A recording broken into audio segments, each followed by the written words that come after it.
Welcome, everyone, to Understanding Your Grief Journey, 5 Facts About Grief. I am Jennifer Tillman. I'm a MAPS Life Coach. I'm also a Certified Life and Transformational Coach. And just recently, I got my certification as a grief coach. I'm also a real estate agent for over 17 years, and I'm affiliated with the Keller Williams Preferred Properties Office Market Center in Upper Marlboro, Maryland, right outside of DC. So from the KW Wellness Community and Life Coaching, I bring you this presentation today, Understanding Your Grief Journey. And as we start this presentation, let's move here. I want to first start with understanding what is grief. And Claire Bidwell Smith, the author of Conscious Grieving, says that grief is about loss. She says it's the emotional, physical, and cognitive response to losing someone or something that is really important to us. And as you know, we grieve other things other than just losing a loved one, people. We might grieve our losing a pet, a relationship, our business, a job, or any other substantial change of circumstances that might affect us that occur in our lives. So it's more, it's just about losing something or someone that's really important to us. And when there's a main focus of the response that we might have, the emotional response that we might have to this loss, the pain that we feel, you know, the emotion, the pains, grief also affects our physical being. It could be that we are losing sleep, we have weight gain, weight loss, and then also our cognitive senses. I mean, our cognitive health. We might be in a brain fog, or we might just be so indecisive of things that need to happen. We might still be in shock. So grief affects, like it says, our physical, our emotional, as well as our cognitive senses. And so what I want to do is go into more of the changes of grief. Let's see, I'm looking for it, okay. So when we lose someone or something that we love, we often lose a sense of who we are. Our whole life is different, and we may even lose part of our identity. Identity is tied to the stories that we tell ourselves about our lives and about who we are. And one way of life, you know, I mean, our way of life might even be the role that we played. The person we were when our loved one was still alive is someone of the past. And this new person that we're becoming might be unfamiliar to us or even unrecognizable. And I share this because I was a caregiver for both my parents, and I did almost everything with them, took them to the doctors, you know, made sure that they had everything. And when my father passed, he was the last of the two to pass, I was no longer that caregiver. So my role changed, my identity changed. I started thinking about things that I needed to do for myself that I had put off. This also could be in a failed relationship, maybe a divorce. Your roles change, and maybe you now see a new identity, you know, a new person becoming. And then especially losing a spouse or a child, you know, you might then also see a new identity. So it's like, well, who am I becoming? So grief also changes everything in our environment, our relationships, our environments, and how we see the world. Our whole future is changing because of this loss. I got to keep watching where I'm doing. And so there's different types of grief. There's anticipatory grief, complicated grief, delayed grief, mass grief, ambiguous grief, disenfranchised grief, and collective grief. And there's probably others. But I'm going to walk through these different types and share a little bit about them. And maybe they will also resonate with you. Anticipatory grief is when we feel that there's a loss that's coming. It might be that our loved one is now in hospice care. And so we're anticipating that we're going to be grieving or we're going to lose that person. It also might be that we've just received a medical diagnosis that we were unexpecting. And so anxiety is a companion of this anticipation that we're facing, this uncertainty. What are we going to be experiencing with this loss, and how will it change our life? Another type of grief is complicated grief. And with complicated grief, it's defined as an extended process of grieving and a persistent and intense emotion that's impacting our ability to even live and cope. Complicated grief usually occurs when we experience a traumatic loss. It could be that there's multiple loved ones. We lost multiple loved ones at one time. Or it could be something that was so unexpected. Maybe it was of a violent nature. And it's complicated because there's other things that are involved in this loss. It could be that, if it was a violent nature or whatever, that now you have to go to court and you have to relive some of the things that have happened. Again, it could be a multiple, maybe two family members passing at the same time. So this is why it's considered as a complicated grief, because you're not only just dealing with the loss of your loved one, but you're also dealing with so many other things that have to happen. It could also be that, a daughter or a son passed away and now you're taking care of grandkids. It's something that you weren't expecting, but lots of things, come along with that. Then the next one is delayed grief. Now, delayed grief happens when we have so many things going on in our life. Maybe we're the one that's managing all the details of the funeral, and maybe there's also some things that you have to still consider at work. Things like maybe you're going to travel. So delayed grief is, when all of that stuff is done, at least when the funeral is over and everybody else is going back to their lives, you then can sit down and really begin to grieve. I remember after my mom passed, I had a funeral here in the Maryland area, but then we went home to New Orleans and had another funeral. And it wasn't until I got back from all of that that I came home and something triggered me. I saw her shoe. I saw some clothing of hers. And that's when I was able to just relax and really breathe. The floods opened up and I was able to just cry and really appreciate where I was with everything. The next one is mass grief. Now, this grief might show up in negative behaviors because you've been masking your grief for so long, you're not dealing with it, that it might be that one takes to drinking or something. It can also show up in negative behaviors of our youth, our young people. Maybe they lost a parent or a teacher, and they're not sure how to manage this grief, how to work through this grief. And so it may show up in some negative behaviors, or maybe they're not doing well in school. And so we also have to think about helping our young people also work with grief. And when there's unresolved grief, it manifests itself in many unhealthy ways. The next type of grief is ambiguous grief. This is a type of grief from a loss that lacks closure, information, or even resolution. A loved one might still be alive. However, there's some disconnection there. And so you might see this when your loved one has dementia and maybe they no longer recognize you. And so you have this ambiguous grief because maybe you don't have any closure, or you're disconnected, but you're grieving because you've kind of like lost that loved one.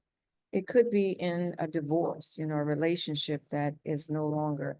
However, there's still some some things that need closure, or some information resolution on some things. And so this is where you might have ambiguous grief because there's some disconnection. The next one is disenfranchised grief. And this is the grief where it's not readily recognized by other people around us or acknowledged by others. So this might be losing a pet, or, some type of a pet. And others might feel, why are you grieving? You can always buy another dog or, something like that. Or it could be that you've lost through pregnancy, you've lost a child. And again, others might say, well, you can always have another child. It could be that you're an empty nester, your kids are now going to college and you're grieving. So this is a disenfranchised grief. Most of the time, people don't even know you're grieving the loss, and they don't understand that it was a loss. The next one is collective grief.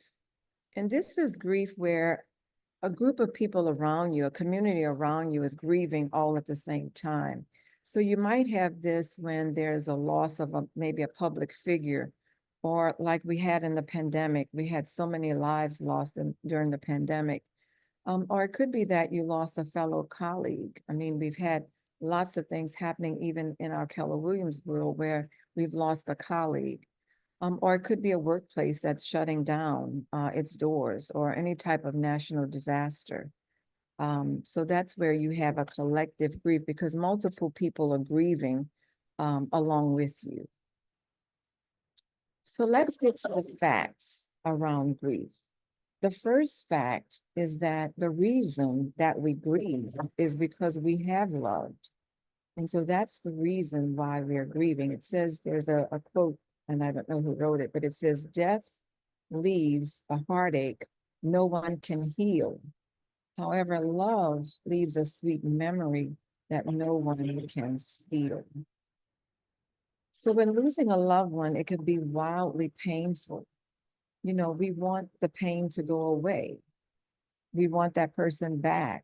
We want the world to stand still. We may want to be held, or we might want to be left alone. We may feel scared, not knowing what our future is going to look like. We worry that we will never be the same again. And the reality is we won't. We will never be the same again. So grief gives us, it shows us what matters most in the world. And usually after a loss, we look at the world differently. We see things differently. So I'm sure maybe, I know with myself, after going through that pandemic and even losing people that I knew just unexpectedly, even after the pandemic, I started feeling and saying to myself that life is short. I started recognizing that there's so many things that are important that I want to do. And so I started prioritizing, what was most important in my life at that time, and still do. And so the things that my siblings and I have done is that we get together after my parents both passed away, the six of us. We started getting together once a year just to hang out with each other and honor our parents and cherish the legacy and just enjoy being with each other because, again, it's important for us to spend time together now when we have the time. But, we live in a society that's bounced back and grief avoidance. And, people don't like to talk about grief less, let alone teach more about grief. So the second fact about grief is that the emotions of grief are normal and natural. So it's okay to fall apart, after losing someone, to just fall out in public and cry and do whatever you might need to do, of course, reasonably. The truth is that falling apart is how we come back together. This is also by Claire Bidwell Smith. It's in, falling apart or just being true to who you are and what you're suffering and going through.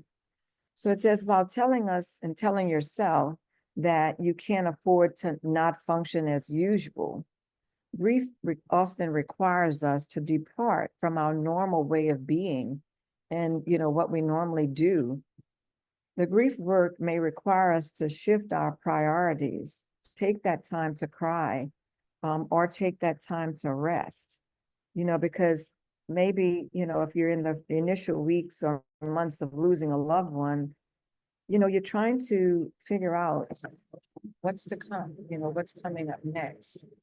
And you might also want to know what you're going to do to ease the pain that you're suffering through, that you're going through. Or it could be several years since you've lost a loved one and you're searching for answers as to why it still feels so hard. But falling apart could also mean that you want to just stay in bed. You don't want to face anyone. And it's okay because, like I said, sometimes we might need that time to just be alone, if that's what you need to grieve. Now, of course, you can't stay there. So we have to do something to move to the other side of grief. But give yourself some permission to grieve, no matter what the timeline is. If you do need some time to cry, you need some time off from work, you need to take that time, because if not, you're going to be masking that grief. So letting yourself fall apart means surrendering to the emotions of grief, giving yourself the release that your body and your soul need, and allowing space and time for processing and also for reflection. So I'm going to ask you to do a little experiment with me right now. I want you to tighten up your fist. Just tighten it up, tighten it, tighten it, tighten it. So tight that it's beginning to ache. So I want you to do that. And then I want you to recognize and see that this fist is your heart. That's what it's like to resist your grief. It's tight. Now slowly open your hand and let your fingers just curl like they want to. Just let them relax and rest. And this is what it's like to surrender to your grief. You're letting go, you're unmasking. You're just being who you need to be in the moment. And when we surrender and embrace to the fact that we are grieving, only then are we able to work through our loss consciously. If we try to control or suppress our grief, then we carry all of this resistance around with us in every facet of our lives. We resist joy and pleasure, as well as grace and growth. So unclench your fists, open your palms, and surrender to what is. Grief, of course, we have emotions, and these are the various emotions. So it's okay to feel angry, to be sad, to be irritable, to be worried, scared, overwhelmed, hopeless, relieved. Yes, relieved. Sometimes it might feel relief because maybe our loved one suffered so much and now they're beyond that. They're not suffering anymore. And so we're kind of relieved. We might still be sad. We can have many of these emotions at different times. And you will have many of these emotions. There will be an emptiness. You might be in shock. You might even feel guilt because maybe you might be thinking of things that you could have done, or that, if you had more time, you would have done. And it's okay to feel all of these types of emotions. I heard someone say that they felt disorganized because their spouse was the one who did everything, who took care of everything. And now they have to pay the bills or take care of some of the handiwork around the home or whatever it may have been, was happening that their spouse did. So all of these feelings are natural and normal. And fact number 3, your grief is unique to you. No individual is the same. No one can understand how you're experiencing your loss because no one had that relationship that you had with the person that you've lost, your loved one. No one can expect that grieving will be the same for another. And grieving is unique to the individual, to you. We're all different, right? I mean, if I ask any one of you to describe, or all of you to describe the word happiness, what does happiness mean to you? You know, what makes you happy? Each one of us will probably have a totally different answer because we're different. So sometimes in a family, each person may be experiencing grief in a different way, and that's okay too. There's no right or universal answer about grief. It's really unique to you. But you may also wonder, how long will this grief last? There's no concrete answer to that either. You might ask yourself, though, how long do I want it to last? So it's like looking at a flat tire. I'm sure each of us may have been in a situation where we've been in a car and we've got a flat tire. So what's going to happen if you stay in the car and you don't do anything about it? You're just going to stay stuck. And you have two choices. You can either get out, fix the flat tire, or at least look for help to fix the flat tire and move forward. Or you can stay there and do nothing, sit in the car and just be stuck and just stay there. So it's your obligation to live your life for the rest of your life. So if you're feeling stuck, even right now, you might ask, what action steps might I take or might I be willing to take to fix the flat tire that's in my life so that I can move forward? Fact number 4 is that the way out of grief is through it. So when we avoid grief, we walk in circles, always returning to the same place to find that our grief is still waiting for us. When we walk forward, even move through the most painful parts of this experience, we allow ourselves the opportunity to make our way to a new place. And that new place is the other side of grief.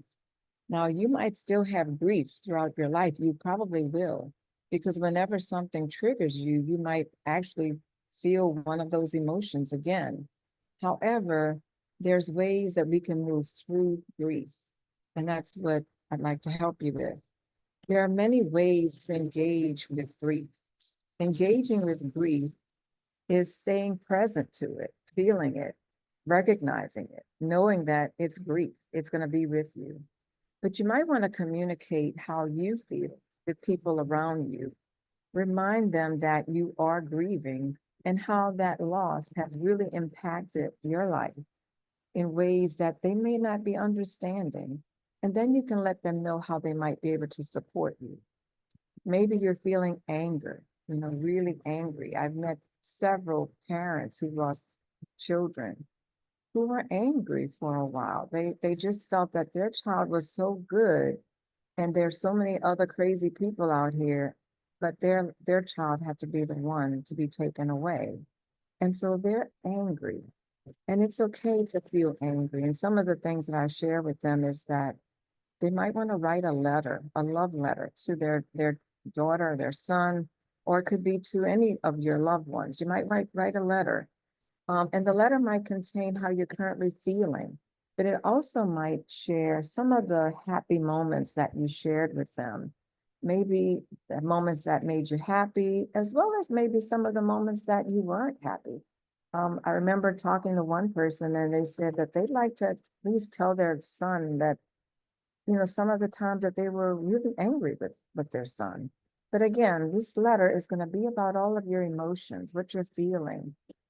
It might also be about what you've learned from your loved one, how they have enriched your life and what you're taking away from the times that you shared with them. You might also want to share how grateful you are that you had them in your life. And when you're done writing this letter, you might store it someplace to read it later, or you might discard it. But it's a way of reflecting how you're feeling. And this is one of the ways that you can actually work through your grief, because you're facing it, you're telling it, you're feeling it, you're writing about it. It's, you're taking time to really see what you're really feeling, how you're feeling about it. So there are many ways and tools to engage with grief. It just depends on where you are and what you're feeling. When you take time to grieve, work through the various exercises honoring your loved one, your pain might begin to ease. And you can then begin working on you, the future you, because as I mentioned, you will change through this loss. So I have a quote by Elizabeth Amons, and it says, you can shed tears because they are gone, or you can smile because they lived. You can close your eyes and pray they will come back, or you can open your eyes and see all that they left for you. Your heart can be empty because you can't see them, or you can be full of love, the love that you shared. You can turn your back on tomorrow and live yesterday, or you can be happy for tomorrow because of yesterday. You can remember only that they are gone, or you can cherish their memory and let it live on. You can cry and close your mind and feel empty, or you can do what they would want you to do, smile, open your heart, love, and go on. So this is what it means to fix that and not stay stuck. You're going to have grief in your life. However, you can move to the other side of grief where you're more grateful for the life of your loved one. You're honoring their life. You are remembering the things and you're learning from what they've shared and you're living in the legacy of what they have left. And so now, excuse me, now we move to fact number 5, which is grief can teach us something about life if we allow it to. So grief transforms us. Excuse me. When we lose a loved one, we begin to see life differently. We begin to examine what really matters, and grief strips away down to the very essence of who we are. We begin to examine what really matters, right? We strive to become whole again. As we spend time reflecting on ourselves and our lives and how we have changed, getting to know who we are now, we begin to see that we are not who we were before our loss. We transform that grief through grief. When we learn new things about ourselves, we may be more focused on what really matters now. We may even like the person we're becoming, even though the path that got us here was not one that we asked to walk. Our grief is not over and may never be. Through the support of others, our reflection on the gratitude we have in our hearts and the legacy of our loved one, we can let go of destructive coping methods, release negative and anxious thoughts, and use our newfound understanding of who we are to become better than who we were. So now I'd like to, let's see if I have a little bit of time, take a moment and think about how your life has changed since losing your loved one. What lesson did you learn from your loved one? What did they leave with you? And how can you use that special legacy or lesson to incorporate it into your own life? So take a moment and think about that. I don't think we have too much time left, though. I usually like to stop the recording, let people do this in case someone wants to share, but I'm gonna just let you think through that, and I'll read the questions again. You can think about this afterward. But take a moment to think about how your life has changed since losing your loved one. What lessons did your loved one leave you? And how can you use the special legacy or lesson and incorporate it into your own life? So going back over the 5 facts about grief, the reason that we grieve is because we've loved. The emotions of grief are normal and natural. Your grief is unique to you, and the way out of grief is through it. Grief can teach us something about life if we allow it to. And I'll leave you with this last quote. Grief will always live as part of you now, but it will be up to you to choose how it defines you and how well you use it to live a meaningful life because of it. So move forward with a new meaning for life, fully conscious of the legacy you're living each day starting today. And this was by Megan Smith Brooks. She wrote a book called Unraveling Grief, a mother's spiritual journey of healing and discovery. And so that wraps up my session. I don't know if we have any questions or if someone would like to even share about their journey through grief. If you want to share anything about some of the questions I just asked, if you've learned anything from your loved one. But if you don't want to share, that's fine too. But this is how you can reach me, Jennifer Tillman. I have my coaching site is Be Inspired with Coach Jen. And if you would like to have just a discovery session through MAPS Life Coaching, give me a call or go to the site there. And I'd love to spend a couple of minutes just seeing if maybe life coaching is for you. And I'm going to now ask Ina or Deb if we have any either questions or anything coming up in the chat.